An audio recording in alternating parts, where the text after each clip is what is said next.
Saya ceritakan diri saya sendiri ya, karena saya nggak tahu mau ceritakan yang mana dan saya nggak pernah dengar cerita ini kecuali cerita saya sendiri. Saya pernah marah sama adik saya karena persiapan pernikahan saya. Adik saya mungkin ada di atas. Kami lagi di dapur persiapan pernikahan tentang undangan begitu. Kemudian saya marah kepada dia dan kemarahan saya itu membuat bapak saya kaget karena duduknya itu berdekatan. Saya tidak marah sama bapak saya tidak membentak bapak saya. Yang saya marahi adik saya. Tapi kemarahan saya kepada adik saya bikin bapak saya kaget. Bapak kemudian marah karena kaget kan. Kemudian dia berdiri. Saya segera langsung minta maaf. Berdiri juga. Saya langsung cium tangannya, saya langsung cium pipinya, langsung saya peluk. Waktu itu belum ada cucu-cucu, jadi masih ngomong, "Pak, maaf ya Pak ya." Terus saya nangis karena bikin bapak saya marah sama saya karena dia kaget dengan suara saya. Karena saya marahin adik saya bukan marahin bapak saya. Terus mama saya bilang, "Masya Allah bagus kamu." Gitu. Karena orang tua biasanya langsung reda. Dan itu contoh yang bagus. Contoh untuk kita mau minta maaf sama orang tua kita segera. Nggak nunggu nanti orang tua kita sudah berbulan-bulan lamanya, bahkan nunggu lebaran baru kemudian minta maaf. Terlambat rasanya. Saya pernah bikin mama saya marah. Mama saya mungkin ada di atas. Karena saya tidak melalui proses pacaran, hanya ta'aruf kemudian langsung nikah. Jadi mama saya bilang, "Jangan dulu ya pindah dari sini." Berapa lama, Mak? Setahun.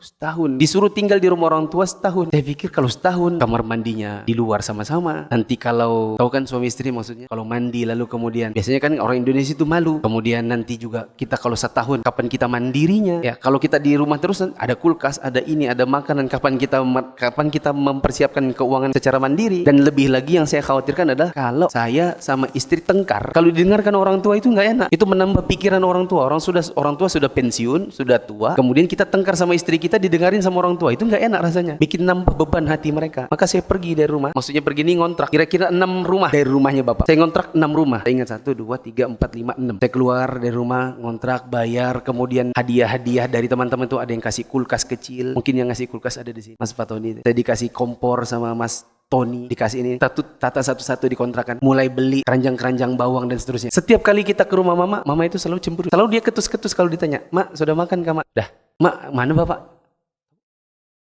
Dan itu nggak mama saya banget gitu. Hari, 2 hari lama-lama saya pikir ini kayaknya ada sesuatu. Dan saya nggak mungkin tenang. Saya biarkan mama saya seperti itu. Maka suatu hari akhirnya saya tarik mama saya dari dapur. "Mama mau duduk sini. Mumpung kita cuma berdua di sini. Mama duduk sini." "Apa? Kamu apa?" "Sebentar aja." "Apa sih?" "Duduk di sini." Mama saya duduk di kursi, saya duduk di bawah. Saya pegang pahanya. Saya duduk di lantai, saya pegang pahanya. "Coba mama jujur. Mama marah kenapa?" Enggak mungkin. Kita ini anak sudah umur 24 tahun. Enggak mungkin. Pasti ada sesuatu. Mama kalau ditanya-tanya ini selalu ketus. Akhirnya dia jujur. "Kenapa kamu keluar dari rumah ini? Kan mama sudah bilang 1 tahun baru boleh." Baru saya jelaskan. "Enggak bisa, Mak. Nanti kalau saya bertengkar sama istri saya karena kami enggak kenal, kami cuman bukan orang berpacaran saja orang kadang tengkar. Kita masih penjajakan, kenal, enggak tahu apa namanya kebiasaannya bagaimana. Nanti kasihan mama dengerin kalau anak-anaknya gimana." Kira mama saya nangis juga. Terus saya peluk, saya cium-cium, baru kemudian lega hatinya. Saya bilang, "Mama coba lihat, saya cuma ngontrak 6 rumah dari sini. Mama telepon, saya langsung datang karena cuma 6 rumah saja. Saya bukan pindah kota, saya bukan pindah ke Manggar. Saya cuma 6 rumah dari mama." Dan lihat saya datang pagi, saya datang lagi sore. Mama tinggal panggil istri saya, baru kemudian dia lega. Kita itu anak itu harusnya nggak boleh tenang kalau kita nyakitin hati orang tua. Ada